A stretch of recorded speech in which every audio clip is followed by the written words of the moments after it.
ನಿನ್ನೆ night Uppinangady police ಠಾಣಾ ವ್ಯಾಪ್ತಿನಲ್ಲಿ Kota note print ಮಾಡ್ತಾ ಇದ್ದಾರೆ ಎಂದು ಒಂದು ದೂರು ಬಂದಿದೆಯೇ. ಅದರ ರಿಲೇಟೆಡ್ ನಮ್ಮ ಪೊಲೀಸ್ ಹೋಗಿ ಅಲ್ಲಿ ರೈಡ್ ಮಾಡಿದ್ದಾರೆ. ಅಲ್ಲಿ 7 ಜನ ಅಕ್ಯೂಸ್ಡನ್ನು ಅರೆಸ್ಟ್ ಮಾಡಲಾಗಿದೆ. ಅಲ್ಲಿ ಅವರು ಪ್ರಿಂಟ್ ಮಾಡಲಿಕ್ಕೆ ತೊಗೊಂಡಿರುವ ಎಕ್ವಿಪ್ಮೆಂಟ್ಸು ಮತ್ತು ಅಲ್ಲಿ ಪೇಪರ್ನಲ್ಲಿ ಪ್ರಿಂಟ್ ಮಾಡಿರುವ ಡಿನಾಮಿನೇಷನ್ ಜೊತೆ ಎಲ್ಲ ಡಾಕ್ಯುಮೆಂಟ್ಸನ್ನು ಸೀಸ್ ಮಾಡಲಾಗಿದೆ.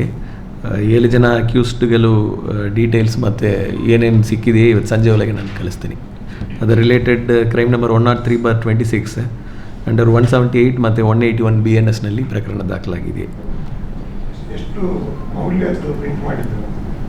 ಅಂದರೆ ಅದು ಪ್ರಿಂಟ್ ಮಾಡಿ ಇಟ್ಟಿದ್ರು, ಅದೇನು ಇನ್ನೂ ಕಟ್ ಮಾಡಿ ಬಂಡಲ್ ಥರ ಹಾಕಲಿಲ್ಲ. ಸೊ ನಾವು ಅದು ಮೌಲ್ಯ ಎಷ್ಟೇ ಎಂದು ಹೆಂಗೆ ಹೇಳೋದು ಈಗ.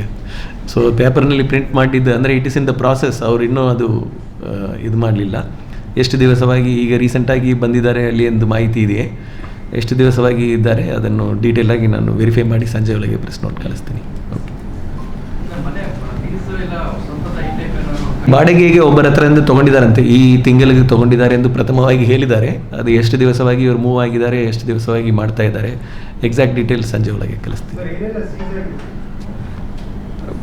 ಸೀಸ್ ಆಗಿರೋದಾ? ಓಕೆ, ಒಂದೇ ನಿಮಿಷ. ಬಂಡಲು A4 ಶೀಟ್ನಲ್ಲಿ ಪ್ರಿಂಟ್ ಮಾಡಿರುವ ಶೀಟ್ಸು ಒಂದು 21 ಶೀಟ್ಸ್ನಲ್ಲಿ ಪ್ರಿಂಟ್ ಮಾಡಿದ್ದಾರೆ. ಮತ್ತು ಮಾನಿಟರು ಮತ್ತು CPU ಮತ್ತು ಪೇಪರ್ ಕಟ್ ಮಾಡುವ ಬ್ಲೇಡ್ ಕಟರ್ಸು, ಸ್ಕೇಲು ಮತ್ತು ಲ್ಯಾಂಪು, ಗಾಂಧೀಜಿ ಇರುವ ಸೀಲು ಮತ್ತು ಅದು RBI ಸೆಕ್ಯೂರಿಟಿ ಥ್ರೆಡ್ ಎಂದಿರುತ್ತಲ್ಲ ಅದು, PVC ಗ್ಲಾಸು, ಇದೆಲ್ಲ ಸೀಸ್ ಆಗಿದೆ. ಡೀಟೇಲ್ ಲಿಸ್ಟ್ ಕಳಿಸ್ತೀನಿ ಪ್ರೆಸ್ ನೋಟ್ನಲ್ಲಿ.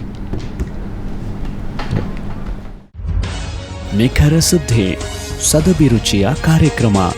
ನೀವು ನೋಡ್ತಾ ಇದ್ದೀರಾ ಕಹಳೆ ನ್ಯೂಸ್, ಸಮಾಜದ ಜಾಗೃತಿಗಾಗಿ ವಸ್ತುನಿಷ್ಠ ವರದಿ.